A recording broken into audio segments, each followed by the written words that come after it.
কুকুর যদি ঘাস খায় তাহলে বুঝতে হবে কুকুরের পেট নষ্ট হয়েছে, আর মানুষ যদি ঘুষ খায়, বিশ্বাসঘাতকতা করে, মনুষ্যত্ব বিলুপ্ত হয়ে গেলে বুঝতে হবে মানুষটার অন্তর নষ্ট হয়ে গেছে। তেল বিদ্যা ও পাচারা যখন পেশা হয় তখন বঞ্চিত হয় সৎ ও যোগ্যরা। 1 টাকার কয়েন মাটিতে পড়লে শব্দ হয়, কিন্তু 2000 টাকার নোট পড়লে কোনো শব্দ হয় না। একইভাবে জ্ঞানী ব্যক্তি কখনো লোকজনের সঙ্গে তর্ক করে না, কিন্তু মূর্খ ব্যক্তি সারাক্ষণ তর্ক করবেই। জীবনে সবসময় 2000 টাকার নোটের মতো হয় উচিত। অযথা তর্ক বিতর্কে না জড়ানোই বুদ্ধিমানের কাজ। পরিবারের থেকে বড় কোনো সম্পত্তি নেই, বাবার চেয়ে বড় কোনো পরামর্শদাতা নেই, মায়ের থেকে বড় কোনো জগৎ নেই, ভাইয়ের থেকে ভালো কোনো ভাগিদার নেই, স্ত্রীর থেকে বড় কোনো বন্ধু নেই। এজন্য পরিবার ছাড়া আমাদের জীবন অমূল্য। 1 ফোঁটা বিষ অনেক পানি নষ্ট করতে পারে। ছোট্ট একটা পাথর একটা গ্লাস ভাঙতে পারে, আর ছোট্ট একটা মিথ্যা কথা পুরো লাইফটা নষ্ট করে দিতে পারে। বাবার ইচ্ছা ইঞ্জিনিয়ার, মায়ের ইচ্ছে ডাক্তার, দাদুর ইচ্ছা উকিল হও, কাকুর ইচ্ছে মাস্টার। ইচ্ছেগুলো কেমন যেন ভেবে আমি কেউ আমায় বললে না তো, খোকা মানুষ হ। একজন মা 5 জন সন্তানকে একসাথে মানুষ করতে পারে, কিন্তু সেই 5 জন মিলেও পারে না একজন মাকে খেয়াল রাখতে।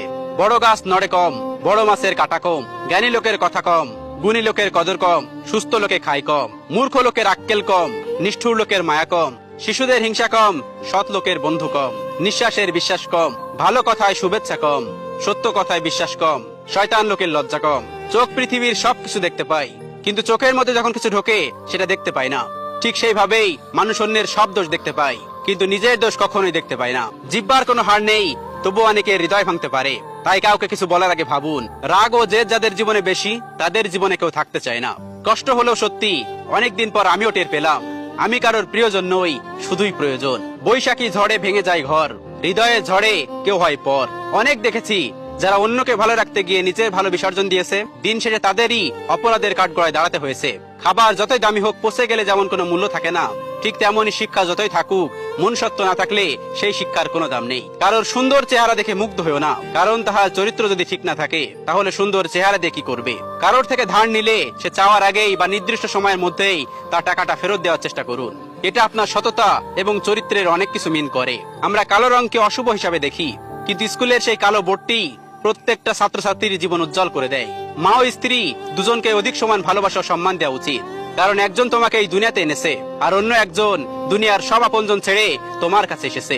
জল ছাড়া মাছ দুর্বল, স্বামী ছাড়া স্ত্রী দুর্বল, চাঁদ ছাড়া রাত দুর্বল, সূর্য ছাড়া দিগন্ত দুর্বল, আর্থিং ছাড়া কারেন্ট দুর্বল, নেটওয়ার্ক ছাড়া ফোন দুর্বল, ঘুম ছাড়া মানুষ দুর্বল, মা ছাড়া সন্তান দুর্বল, আর ঢেউ ছাড়া নদী দুর্বল।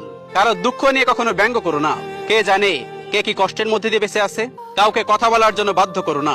এটা মনে রাখবে, যার কাছে তুমি যতটা মূল্যবান, সে তোমাকে ঠিক ততটাই গুরুত্ব দেবে। যারা আমাকে সাহায্য করে নাই, আমি তাদের প্রতি কৃতজ্ঞ, কারণ তারা সাহায্য না করার কারণে আজ আমি নিজের কাজ নিজেই করতে শিখেছি। কেউ সাহায্য করলে তাকে ধন্যবাদ দিতে ভুলবেন না, সেটা রিক্সাওয়ালা হলেও, কারণ ধন্যবাদ দিতে পয়সা লাগে না। তুমি যখন একা থাকো, তোমার চিন্তার প্রতি সাবধান হও, এবং যখন তুমি অনেকের সাথে থাকো, তখন তোমার কথার প্রতি সাবধান হও। চরিত্র ও আয়না দুটোই পরিষ্কার রাখুন। নিজেকে সুন্দর দেখাবে। মানুষ যাকে বেশি ভালোবাসে তাকেই সন্দেহ করে, কারণ তার প্রিয়জনের ভাগ কাউকে দিতে চায় না। কখনো কাউকে অবহেলা করার আগে ভেবে দেখো, তোমাকে যদি ওই পরিমাণ অবহেলা কেউ করে, তুমি কি সহ্য করতে পারবে?